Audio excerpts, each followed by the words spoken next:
Hi, in this video we're going to take a look at how to configure Fusion for providing logs and audits and payloads in the monitor.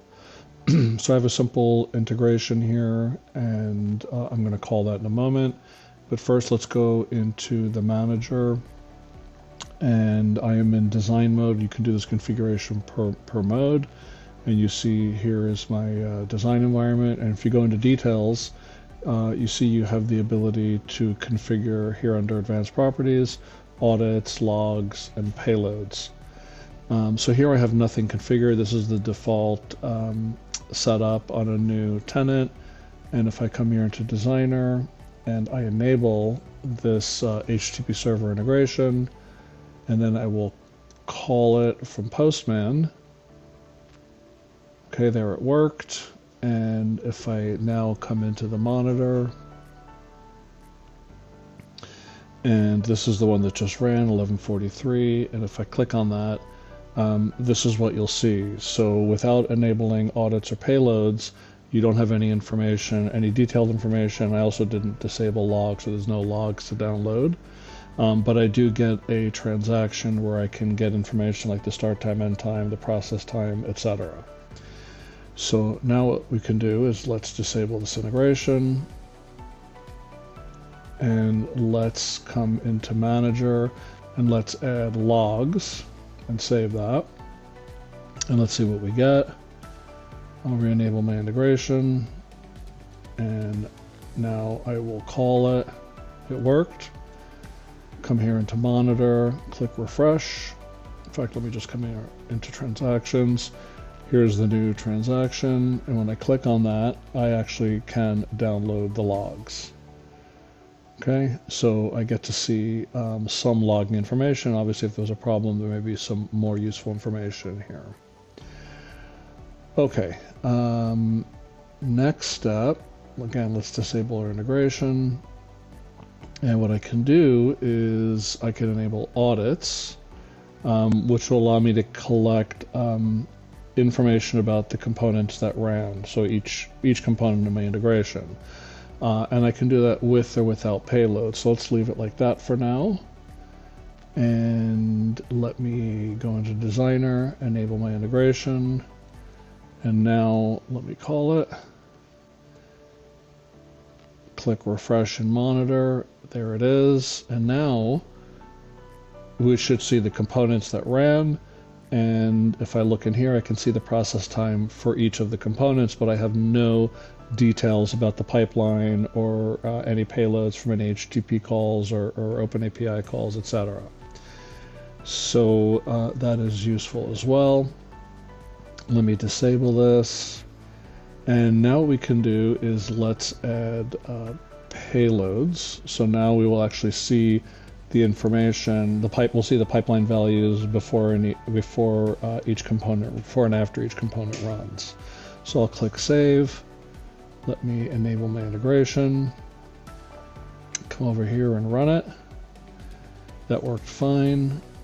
Let's refresh, and we should see there's our new component, our new transaction. That looks similar, but if I come in here now and I click on a component, I can see the pipeline before this component ran and the pipeline afterwards. So here's some new variables that were created during that component execution. So you see we're giving you fine-grained control over what information is displayed in each environment, design, check, and live. Finally, what we can do is turn off payloads and turn on payloads only for failures. So that's interesting. And let me come here and enable my integration.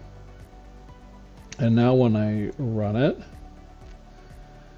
and come over to the monitor, it did not fail. And if I look in here, I see that I have no payload information. But if I will throw an exception, this is to simulate some sort of failure, but if I throw an exception, that's definitely a failure. Turn on my integration, or activate my integration and run. We now come over here to monitor, And there is a failure. If I click on here, I should now see the detailed information inside each component. And of course, again, having all that log information. And this time the log information will be a little more interesting. That's the message in my exception. I said test. Okay, one last thing which is nice. Let me come over here. And let's say in production, maybe we don't want to have audits or logs, maybe. I know I'm in design, but pretend we're in production where we want to not collect a lot of logging information. Maybe you would only collect payloads on failures. But let's say on a certain integration, maybe I'm having issues and I'd like to debug it even in production. What I can do here, when I activate it, I can override the properties set at the environment level. So I can turn on audits and payloads and logs.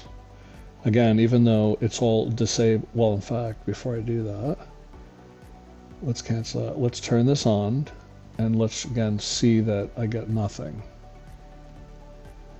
Right? So if I come here in the monitor, this, all right. Let's do this right. Let's disable that. Let's enable the activate the integration. Let's run this. And now if I look in monitor, so this was a successful transaction and I have no information. And again, that's because nothing is enabled at the environment level. But we have this nice feature where at the integration level, I can override the properties at the environment level. So I can turn on audits and payloads and logs,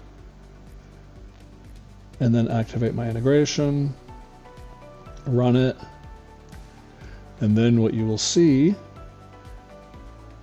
is the logs, and I have my audit trail, I have payloads at the component level.